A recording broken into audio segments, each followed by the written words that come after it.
Em nome do Pai, do Filho, do Espírito Santo. Amém. Ave Maria, cheia de graça, o Senhor é convosco. Bendita sois vós entre as mulheres, e bendito é o fruto do vosso ventre, Jesus. Santa Maria, Mãe de Deus, rogai por nós, pecadores, agora na hora de nossa morte. Amém. São Pedro, rogai por nós. São Paulo, rogai por nós. São Felipe Neri, rogai por nós. Nossa Senhora de Fátima, rogai por nós. Em nome do Pai, do Filho, do Espírito Santo. Amém. Bom dia a todos. Então vamos continuar aqui na biografia da Santa Margarida Maria Alacoque, escrita pelo Padre Beltrame. Nós estamos aqui no capítulo 5, na página 31 do livro. Nesse capítulo, então, ele vai tratar o médico celeste, misteriosa sede de sofrimentos, aparição de Jesus nos mistérios dolorosos da paixão, a sagrada comunhão, o amor seráfico ao Santíssimo Sacramento. Enquanto Jesus envolvia Margarida nas sombras dolorosas do Calvário e a fazia beber a largos sorvos o cálice de sua paixão, não deixava de confortá-la e mostrar-lhe a sua assistência de um modo visível. Sua mãe estava de cama, atacada de uma terrível erisipela. O médico, que lhe fazia uma sangria para aliviá-la, partira, dizendo imprudentemente à filha que, a não ser um milagre, ela não se salvaria. Aquelas palavras, à maneira de afiado punhal, traspassaram o coração da santa jovem. Não sabendo que fazer em tal angústia, correu à igreja e, de joelhos diante do tabernáculo, suplicou com abundantes lágrimas ao seu esposo celeste que socorresse a sua pobre mãe e lhe servisse de médico. A afetuosa prece foi atendida. Desapareceu a inchação contra toda a esperança humana, e a enferma, dentro em pouco, ficou completamente curada. Estas duras provas, suportadas com inteira conformidade com a vontade divina, faziam-na progredir rapidamente no caminho da perfeição e levar uma vida mais angélica que humana. A união com Deus era contínua e apenas interrompida pelo breve sono que ela concedia ao seu frágil corpo. Muitos santos têm essa penitência, né? Penitência do sono, que é uma das penitências mais severas, né? que a gente pode fazer, né? Quer dizer, nos penitenciar dormindo pouco, né? Porque isso causa uma série de outras repercussões na nossa vida, né? Mas muitos santos fazem isso, né? Santa Margarida também, né?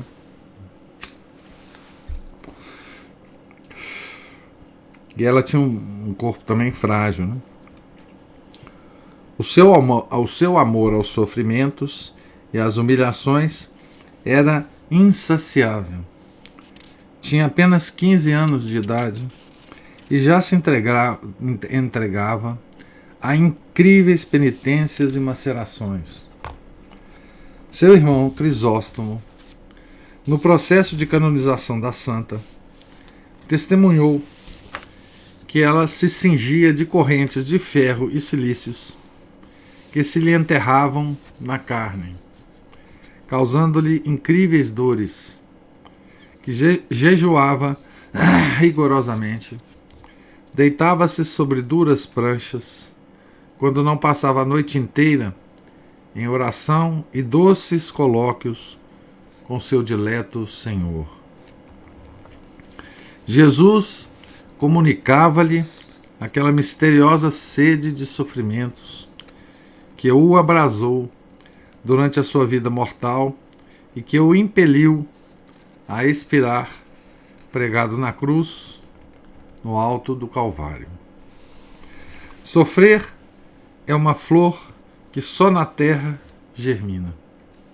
Inebria com seu perfume a todas as almas santas que a levam consigo até a sepultura. Para confortá-la a essas duras provas, o divino Redentor começou por aparecer-lhe sobre a figura do Ecce Homo. Ecce Homo é o título de um evangelho, né, que começa exatamente assim, né? Eis o homem, São João, né? Jesus flagelado com uma coroa de espinhos, que Pilatos apresenta, né, ao povo. E tem se vocês procurarem aí na internet, tem uma figura, né, uma pintura desse momento, né, da apresentação de Nosso Senhor ao público, né? Aí que nasce a democracia, viu, gente? A democracia nasceu exatamente quando o povo escolheu Barrabás, né? Esse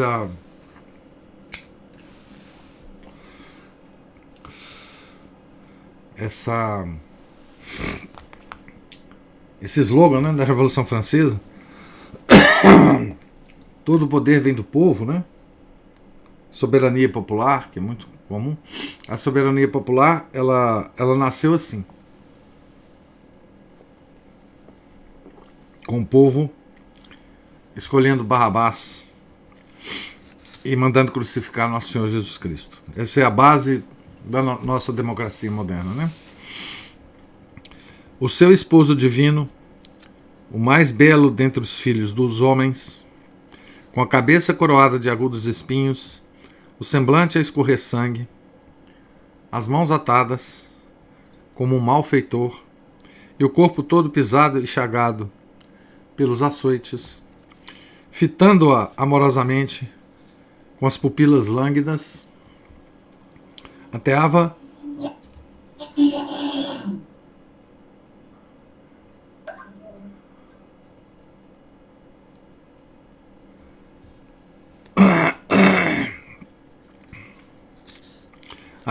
no coração de Margarida tais chamas de amor que é tudo o que ela sofria: desprezos, escravidão, mendicidade, maus tratos, tudo se lhe afiguravam rosas e flores. Então aqui ele faz uma descrição, né, de como é que Nossa Senhora aparecia para Santa Margarida, né? Faz a descrição exatamente desse momento, né, do Ecce Homo.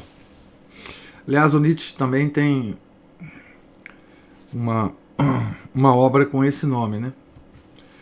Uma obra de detração do cristianismo, né? Chamada Ecce Homo.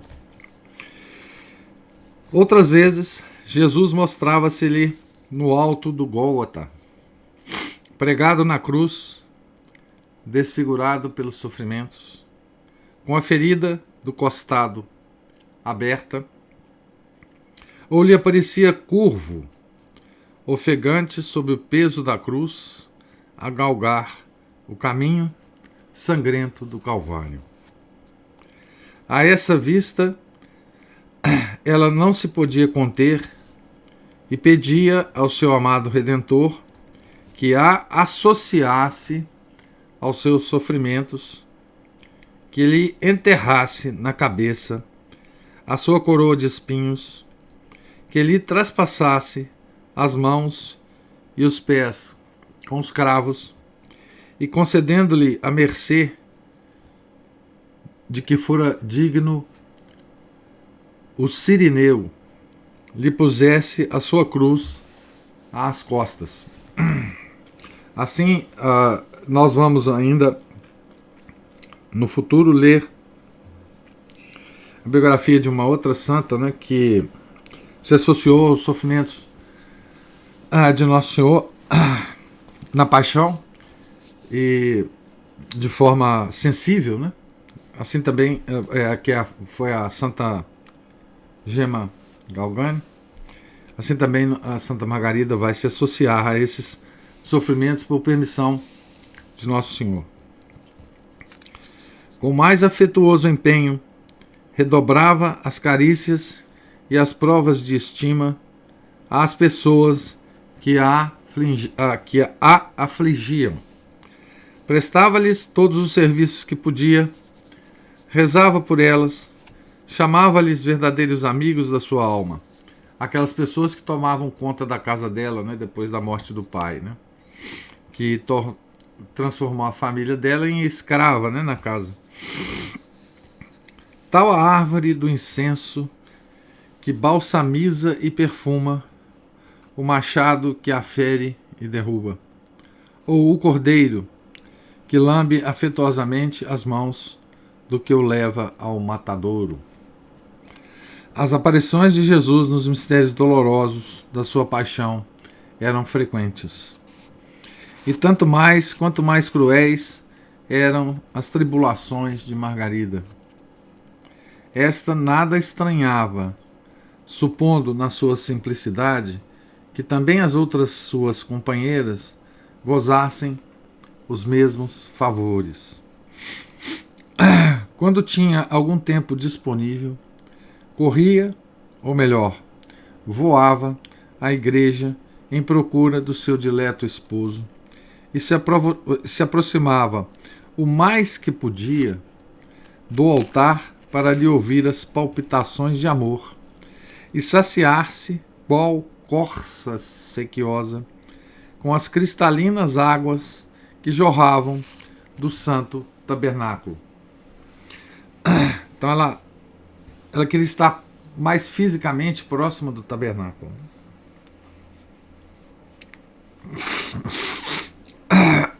Nem sequer podia rezar vocalmente. Então, a Santa Margarida, ela tinha um poder da meditação, né? Da oração mental, que ela não conseguia fazer a oração vocal. Né?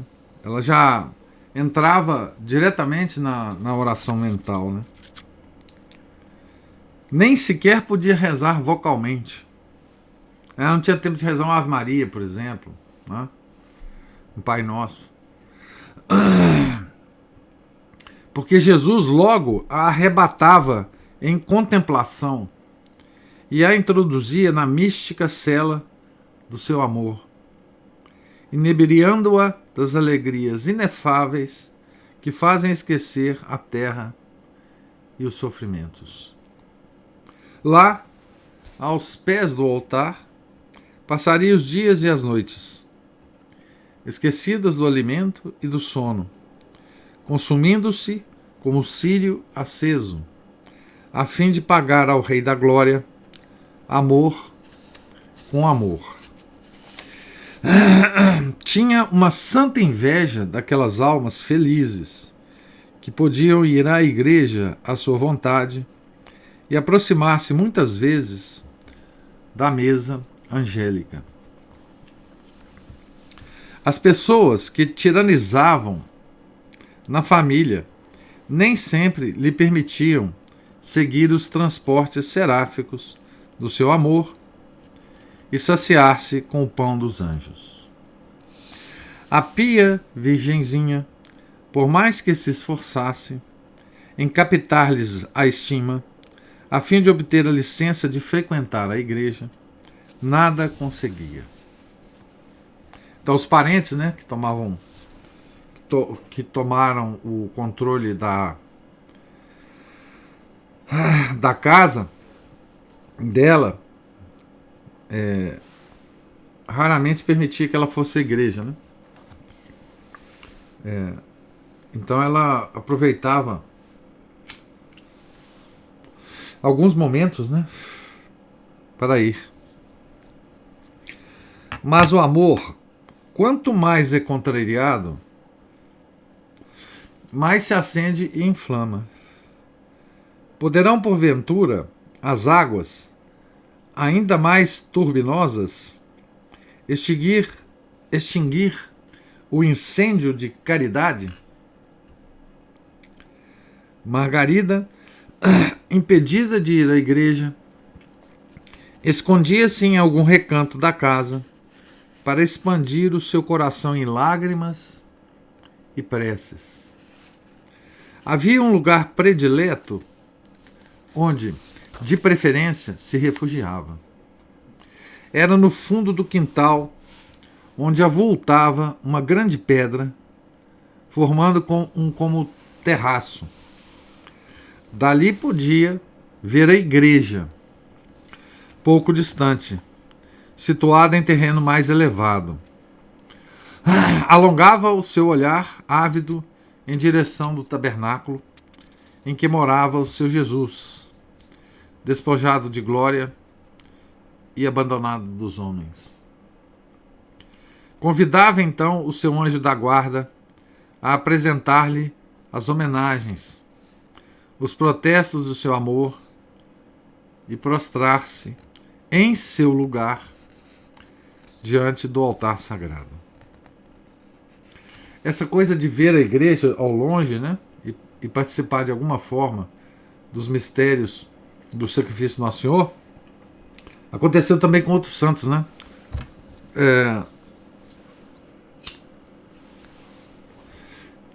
Santa Catarina de Sena, que me ocorre aqui agora, Santo Antônio, né?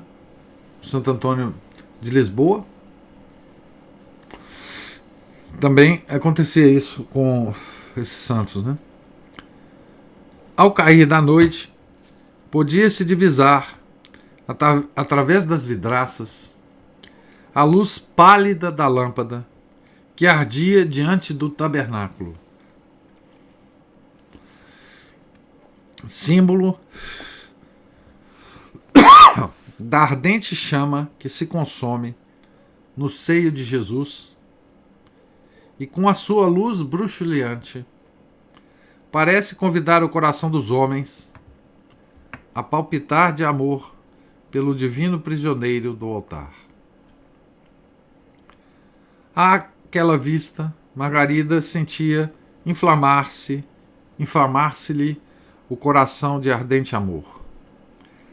As lágrimas rebentavam copiosas dos seus olhos, e lá, na calada da noite, com os joelhos na pedra, o coração e os olhos no tabernáculo, passava horas e horas, esquecida de si mesma e dos sofrimentos. Então, mesmo com todas as proibições, né? Mesmo com todas as dificuldades que ela tinha de ir à igreja, né? Ela encontrou um cantinho, né? Que ela via então à noite a luz do tabernáculo e podia saciar, né, essa fome, né, santa fome de Jesus, e podia de alguma forma consolar o Sacratíssimo Coração de Jesus. Esse termo que é usado muito, né, pelos santos e pela teologia, né, de nós, pobres, miseráveis, mortais, termos essa capacidade de consolar o Sagrado Coração de Jesus, né? Essa era uma expressão que os santos usam, né? de estar aos pés da cruz para consolar Nosso Senhor. Como que isso ocorre? Que nós possamos, que nós tenhamos o poder, né, de consolar o coração de Deus. É um dos grandes mistérios que realmente a gente não consegue entender, né? Mas isso é um fato, né, inquestionável na vida dos santos. E me ocorre que, né, esse uso dessa expressão, né, por exemplo, em Santa Teresinha de Lisieux, no Francisco, né, de Fátima, eles usavam muito essa expressão, né? Eu estou consolando Jesus, né? Quando eles estavam frente a um crucifixo, né? Então, capítulo 6. Mistérios do coração humano, relaxamento na piedade, os festins, as flores e os cantos do mundo, Jesus flagelado, terrível expiação, luta entre dois amores soberanos. Assim crescia a nossa santa jovem na solidão de Lautecourt, o local que ela se encontrava, né? Pura, bela, cara a Deus e aos seus anjos, à semelhança de um lírio encerrado num perfumado jardim, à beira de um limpíssimo regato. Chegara aos 17 anos. Então essa santinha, essa alma pura, né, puríssima, estava apenas com 17 anos de idade, né? Quando graves acontecimentos vieram mudar inteiramente a situação da família. Os dois irmãos mais velhos, já crescidos e emancipados, tomaram a direção dos negócios e restituíram à sua mãe a influência e a autoridade de que fora despojada. Os negócios haviam sobremaneira prosperado. Voltara a abundância e com ela a alegria que costumava reinar em casas como aquela, onde 6 ou 7 crianças passavam da adolescência para a juventude. Muitas pessoas começaram a frequentá-la e a nossa santa, dentro em breve, foi pedida em casamento. Aqui nós temos um fato interessante, que é que na abundância a gente tem muito mais dificuldade que nos tempos difíceis, né? Dificuldade de manter a santidade, isso que eu quero dizer, né? Foi assim com a igreja, né? Em todos os períodos em que ela deixou de ser, na história dela, né? Em todos os períodos que ela deixou de ser perseguida, né? E que ela floresceu em tempos de paz,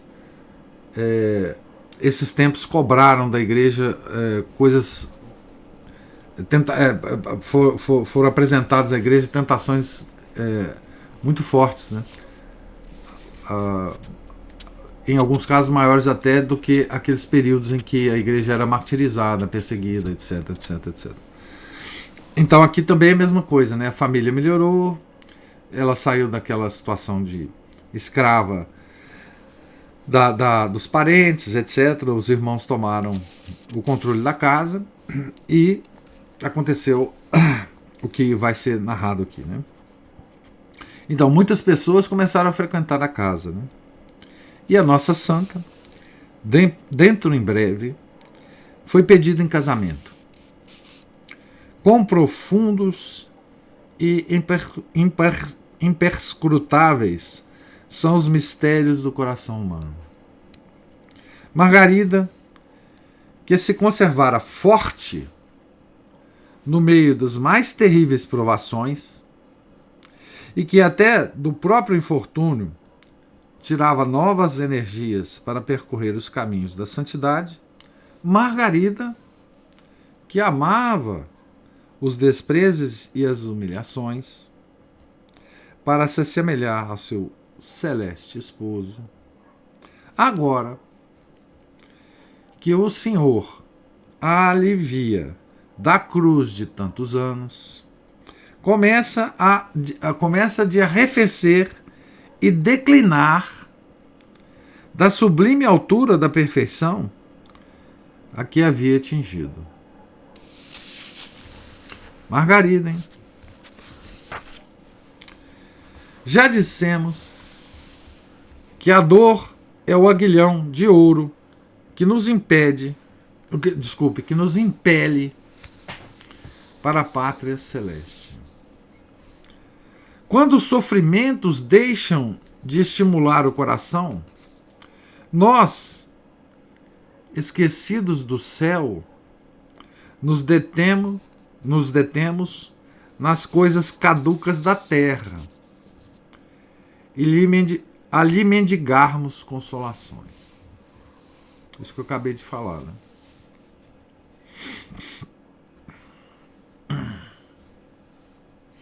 Por isso que Nosso Senhor dizia do rico, né? Que era mais difícil o rico entrar no céu do que um camelo passar no buraco de uma agulha, né?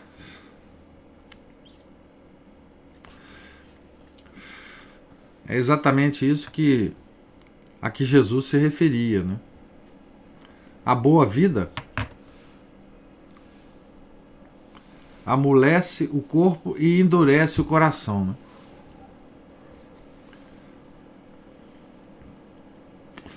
É assim individualmente e é assim também com a igreja, com as comunidades, né? Socialmente também é assim. Essa lei vale para tudo, inclusive para as sociedades. No Antigo Testamento a gente tem muitos exemplos disso, né? De que quando os judeus amoleciam o corpo e endureciam o coração, Deus mandava vários castigos, né, para o povo judeu. E não é de se admirar que nós estejamos passando, né, agora, por todos os flagelos que nós estamos enfrentando, né? Porque nós amolecemos o corpo enquanto igreja, né? Enquanto igreja, nós amolecemos o corpo e endurecemos o coração. É exatamente isso que está acontecendo, né, conosco. Essa é uma lei universal, né? Uma lei universal, tanto do ponto de vista individual, quanto familiar, né? E quanto social.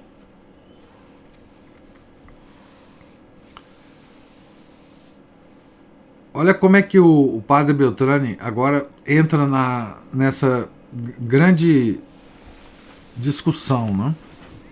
E aqui nós temos vários temas para meditação, né? Pessoal nossa, né? Santa Margarida que está passando por isso, não é qualquer um, né? Não é qualquer um de nós, né? Que não ascendemos à altura que ela já tinha ascendido aos 17 anos, né? Estamos ferindo a nota mais dolorosa da vida da nossa santa. E isto nos faz chorar sobre a maldade do coração humano. tão pronto a esquecer os benefícios de Deus para acompanhar o espírito do mundo.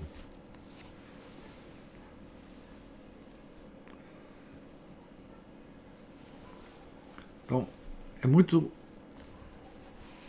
bom que a gente vá meditando aos poucos aqui, com calma, né? Essa coisa extraordinária, né? Como que o espírito do mundo nos seduz tanto. Vai seduzir, né? O coração de Santa Margarida Maria Alacoque. Apressamo-nos, porém, a declarar que, nesta fase do relaxamento em que se curvou para a terra, ela conservou seu coração sempre puro e imaculado, e nenhuma culpa grave chegou a escurecer o candor da sua alma. É claro que essa observação aqui, né, do padre Beltrame, se adequa à vida de Santa Margarida, né? Mas é claro que não se adequa à vida nossa, né? Esse relaxamento do corpo e endurecimento do coração, no nosso caso, é culposo. A Santa Virgem levou, imaculada até ao túmulo, a estola da inocência e não conheceu sequer a sombra da corrupção. O esposo divino velava zelosamente sobre ela e fazia-lhe esquecer quão duro era o resistir às ternuras do seu amor. Feito esse parêntese, né, do Beltrame, né? Mas não esqueçamos, eu vou ler de novo a frase que abre o parágrafo, depois ele vai fazer esse parêntese, mas essa frase é boa para a gente repetir e para a gente sempre lembrar, né?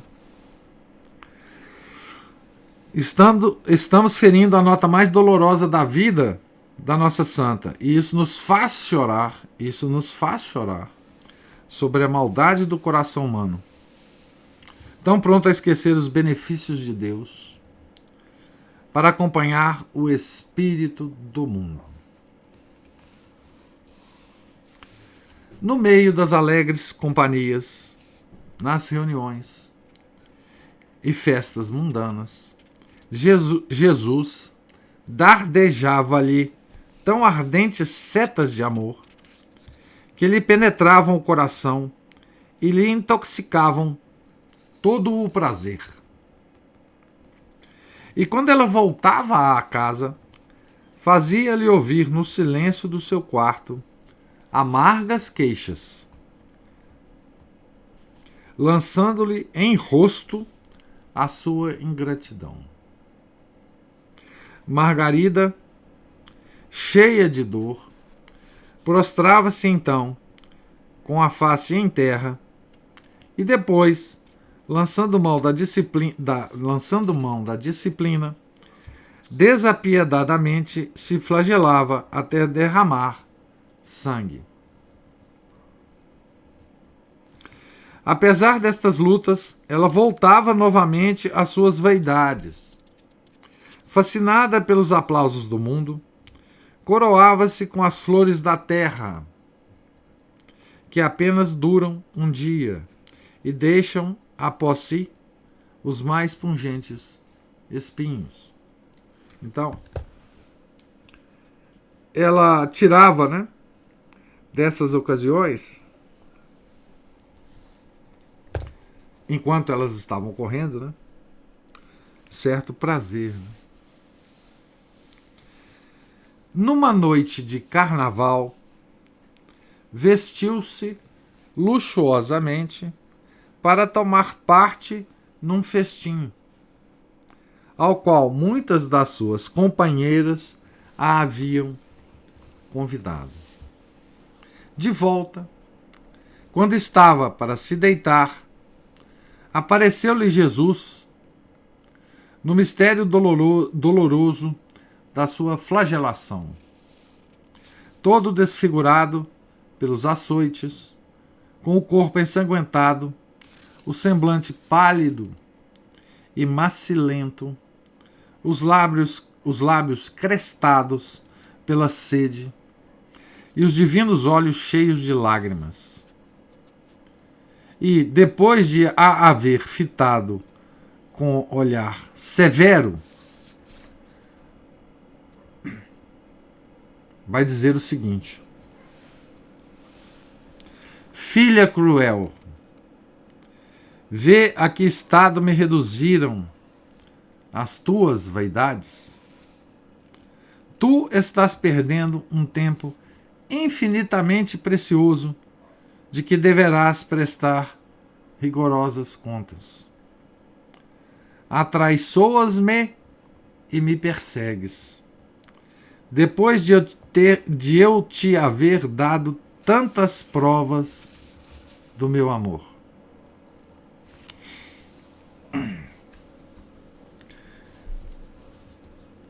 Então, Jesus disse isso a ela, né? Estas queixas e a vista dos sofrimentos do seu Senhor feriram profundamente a sua alma sensível. Desatou em pranto desfeito, desnudou os ombros e os açoitou longamente com varas, para reparar as ofensas feitas a Jesus. Enrolou o corpo com uma corda grossa, cheia de nós, e apertando-a tanto que a custo podia respirar.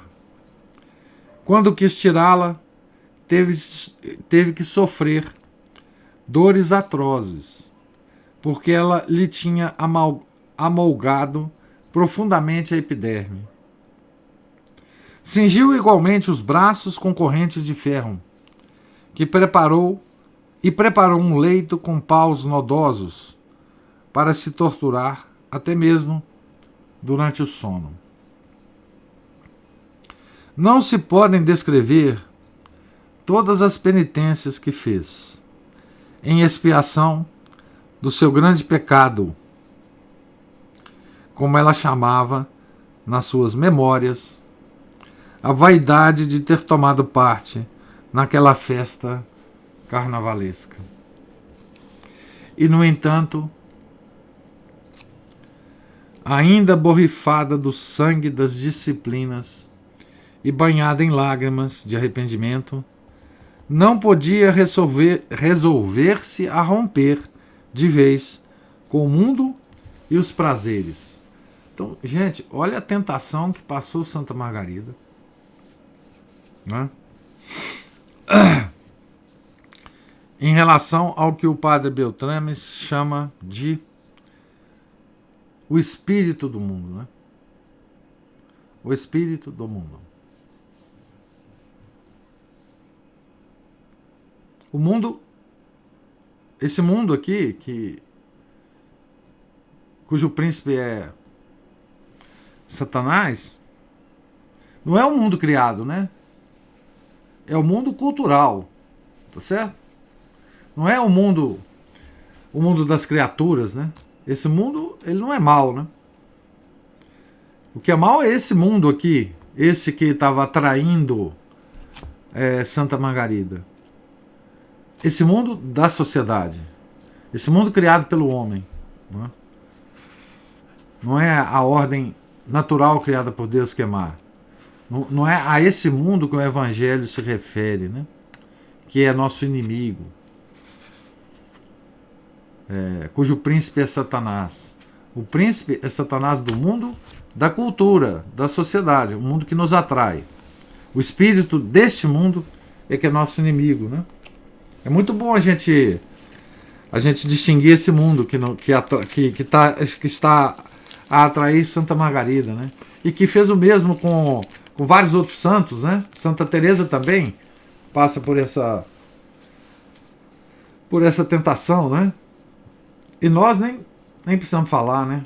Nós estamos tão inseridos nesse mundo que a gente, a maior parte do tempo, esquece tudo que Nosso Senhor faz por nós e que a gente nem sente esse chamado, né, de Nosso Senhor, né? Porque no caso da Santa Margarida ele aparece pessoalmente para ela.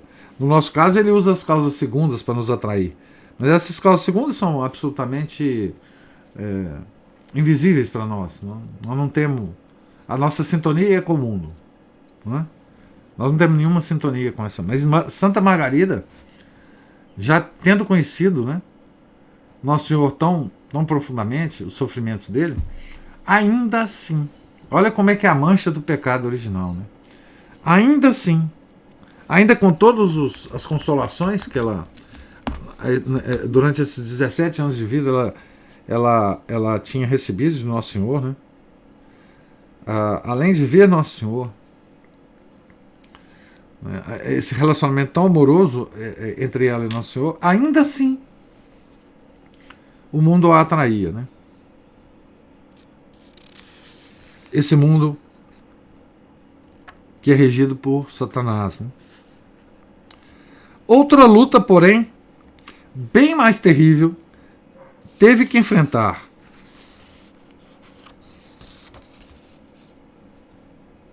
Muitos jovens senhores ambicionavam a sua mão e os parentes insistiam para que ela se casasse.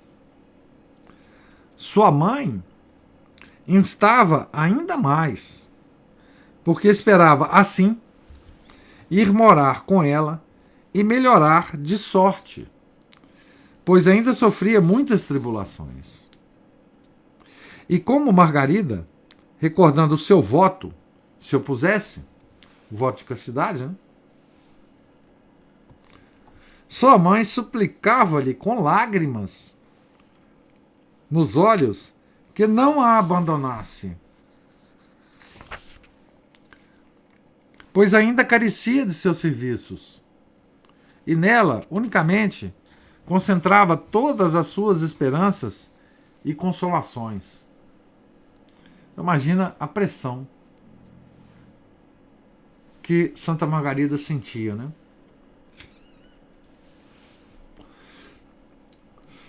De um lado, o mundo a atraía. De outro, esse mesmo mundo oferecia uma possibilidade para ela de casamento. Além disso, a mãe implorava que ela aceitasse, porque ela ia melhorar de vida, ela podia levar a mãe dela para casa, podia oferecer uma vida confortável para a mãe, minorar muitos dos sofrimentos da família, etc, etc, etc. Assim é que os dois mais poderosos amores que possam existir, o amor de Deus e o amor de mãe, porfiavam em conquistar o coração da Santa Virgem. Então, uma alma sensível como era da Santa Margarida, né?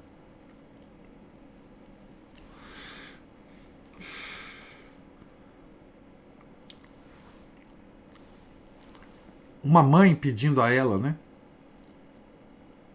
para se casar. Imagina, então, como estava o coração da nossa santa, né?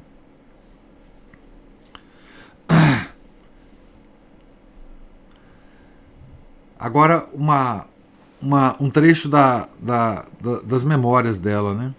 Abre aspas.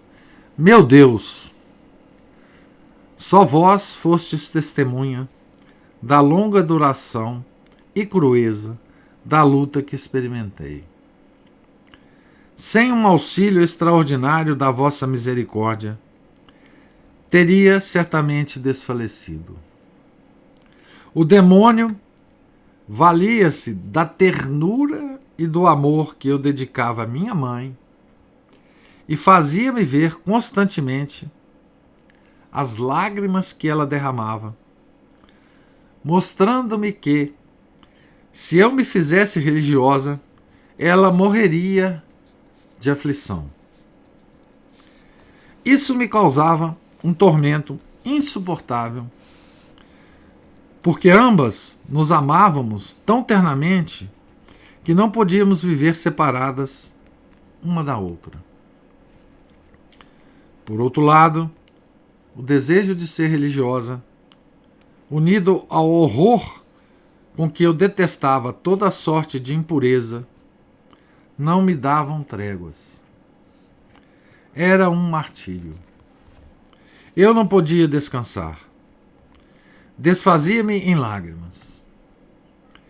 E não tendo pessoa alguma a quem revelar o meu estado, não sabia que resolução tomar.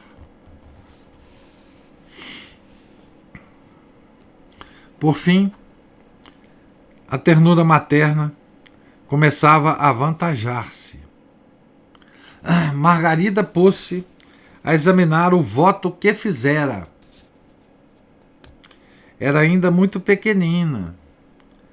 Não lhe conhecia o valor e o alcance. Pensava depois nas dificuldades da vida religiosa. Não poderia ela, com facilidade, conseguir a dispensa do seu voto, unir-se em matrimônio e satisfazer o desejo de sua mãe? Veja como é que o demônio trabalha, né? Silenciosamente. Né? Veja o que ela pensava, né? Poxa, eu fiz o voto muito pequenininha, não sabia bem o que era, né? Talvez eu procure um padre, né? Ele me dispense. Entretanto, a só palavra de casamento causava-lhe horror. Passaram-se 3 ou 4 anos nestas dúvidas atrozes. E aos 20, então lá pelos dos 16, 17 anos até os 20, né? Aos 20, renasceu-lhe o desejo de se fazer religiosa. Jesus e o mundo disputavam-lhe o coração. Ainda algumas lutas, e depois o amor de Deus triunfara e reinara, soberano, na sua alma, tornando-a um serafim de amor.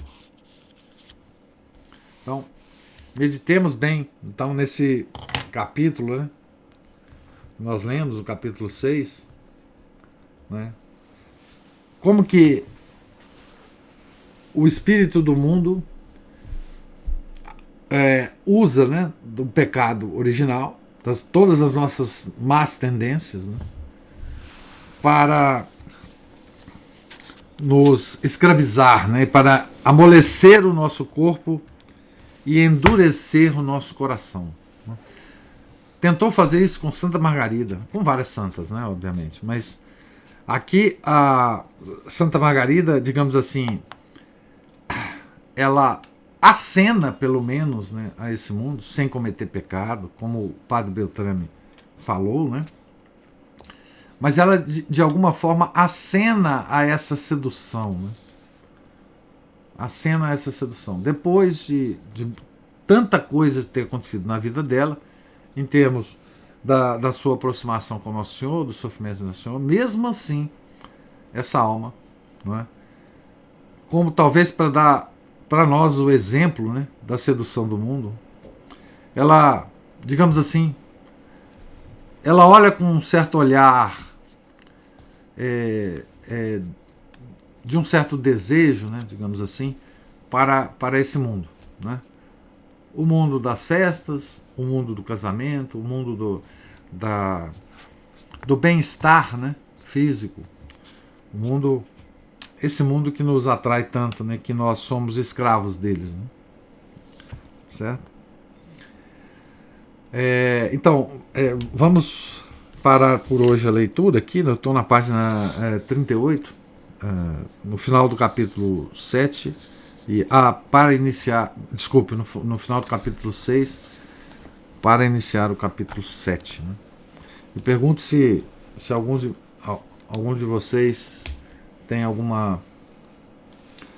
comentário, alguma pergunta sobre o que nós lemos hoje. Então, vamos terminar.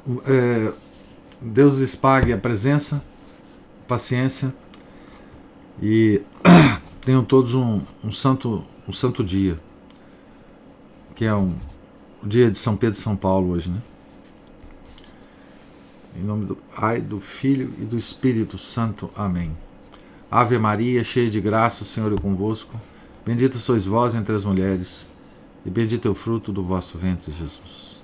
Santa Maria, Mãe de Deus, rogai por nós, pecadores, agora e na hora de nossa morte. Amém. Santa Margarida Maria Alacoque, rogai por nós. São Pedro, rogai por nós. São Paulo, rogai por nós. São Felipe Neri, rogai por nós. Nossa Senhora de Fátima, rogai por nós. Em nome do Pai, do Filho e do Espírito Santo. Amém.